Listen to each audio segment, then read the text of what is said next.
So then we went to my sister-in-law's house for the weekend, and I read two books while we were there for the weekend. The first was a children's book, Encyclopedia Brown Boy Detective by Donald J. Sobel. And this features a 10-year-old boy whose father is the chief of police of their town. And his father occasionally comes home and talks about cases that he's investigating. And this boy, because he is a kid and he's attentive and just very aware of his surroundings, he seems like he has a lot of insight and he's able to solve small mysteries. But it's also because he is 10 years old and he's attentive and he's untrained. So he pays attention to the things that other people who may be expert don't pick up on, because our training has taken away some of our common sense, I guess. And it's really interesting to see how he's able to use his insight and his awareness to solve little mysteries, and I loved it. So if you haven't yet read Encyclopedia Brown Boy Detective, it is middle grade March. Go read one of those books. It's a kid's book. It's not quite middle grade, but that's fine. Then the next book that I read was And Then There Were None by Agatha Christie. And this one was my first Agatha Christie novel that I can remember reading. I may have read her before I was keeping track of my reading, but certainly not in the last few years. I don't remember. But in any case, let's call this my first Agatha Christie. And I loved it. It's a page turner set in England, I think. We're following a group of, some individuals that are lured to this island kind of under false pretenses. And while they're there, they realize that someone has taken note of who they are and some secrets that they had and is planning to kill them one by one, following a nursery rhyme. And it's really interesting because Agatha Christie did a really fantastic job with this mystery, because I didn't figure it out.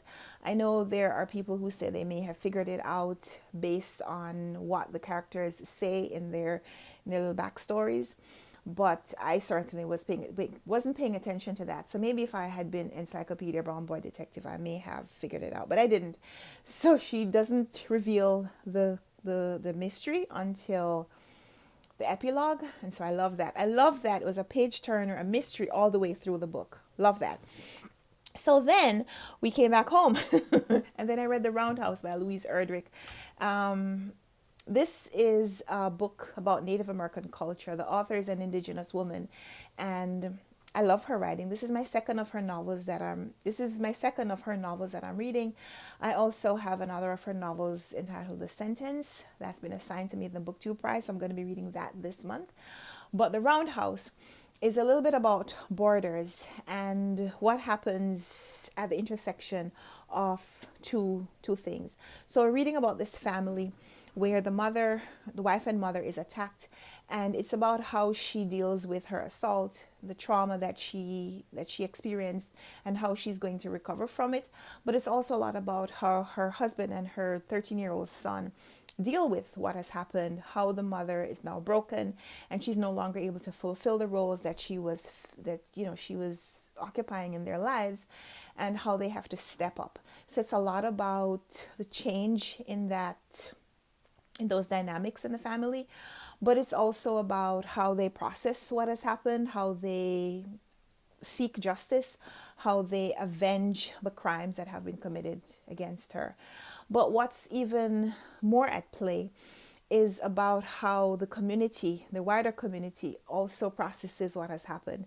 Because like I said, it's about the borders and about how when something happens, you have to figure out where it happened to figure out who has jurisdiction over processing the investigation. And so because where the assault happens on this woman, because where it happens is unclear, there's some ambiguity about whether it's going to be a tribal investigation or a more federal or state level investigation, prosecution, and so on. And I loved it. I love that the author gives us just insight into so much of Native culture, but it's also about kind of like anyone could be experiencing these things that she's writing about. So I love that book, The Roundhouse by Louise Erdrich. So another 4-star read for me. Then I read Black Boy by Richard Wright, and this was a buddy read with Kay. Hi, Kay.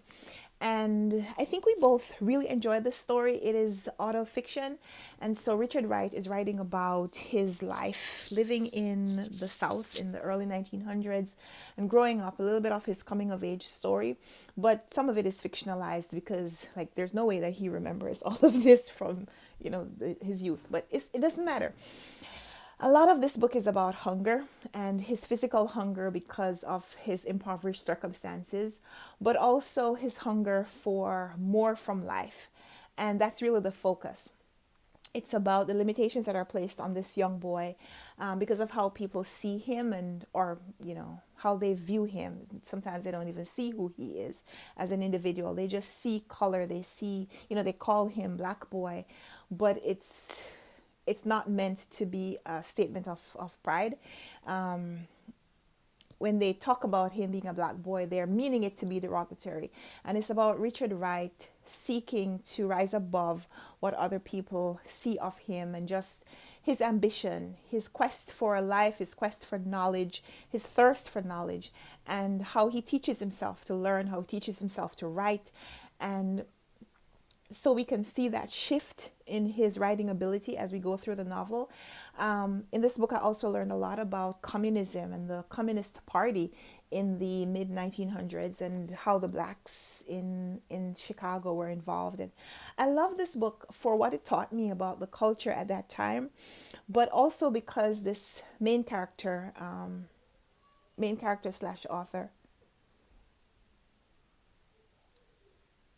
what he wants from life and how he goes about trying to get it. I love reading about autodidacts, so this was another 5-star reading for me.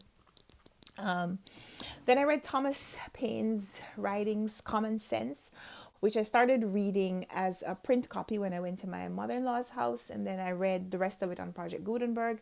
This one is written about around the American Revolution.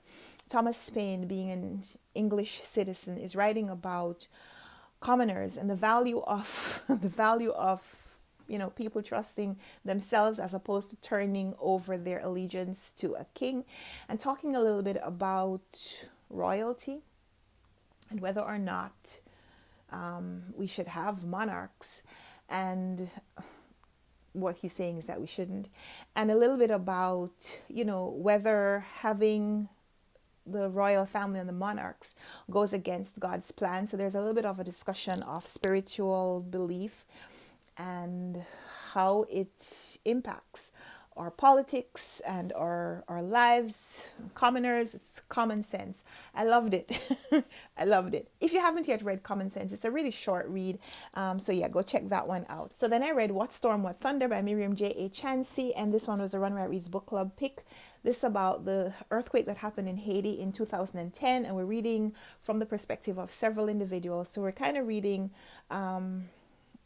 it's almost like they're short stories following each one of these characters, but they're all linked, and the relationships are delved into during the narrative. And I love that with viewing all these different characters, the author gives us a pretty vivid picture of what happens before the earthquake, during the earthquake, and also in its aftermath. Shows us a little bit of how the politics and the spiritual beliefs of the people impact how they're affected by the earthquake, but also a lot of how they're impacted by the decisions that other people make. So love this. I'm going to be doing a full review, a full discussion video about the book club picks. So that's coming soon. So then I finished All That She Carried by Tia Miles. This is nonfiction, and we're tracing the story of a woman in the 1850s who, when her daughter is about to be sold because of slavery, she packs a little sack for her with some things and gives her blessing as she goes away. And much later, when her daughter has grandchildren of her own, her granddaughter embroiders the story that she's been told onto this sack, this remnant of her grandmother and her grandmother's mother's love. And it's about tracing this story to figure out whether or not it is actually true, but also not just limiting the exploration to what happens with this pair, this mother-daughter duo, but also what happened in the 1850s, tracing a little bit of the history of slavery, how it impacted families, women, how the legacy of slavery was different in different parts of the world, but also tracing just kind of investigating everything that happens with this sack. So there's a little bit of an exploration of the items that the mother gives to her daughter and why she makes those choices, a little bit about the sack itself, a little bit of the investigation of the place where the mother would have been and where the daughter might have gone to. And it's a really scholarly study. Um, but it's so immersive. It gives such breath. Like, one of the things that the mother puts in this sack is pecans. She gives her some pecans, and it's a little bit of the author spends some time going into pecans and why pecans, and even gives recipes for a pecan pie. And I loved it. I love this book, so I'm going to be doing a full review.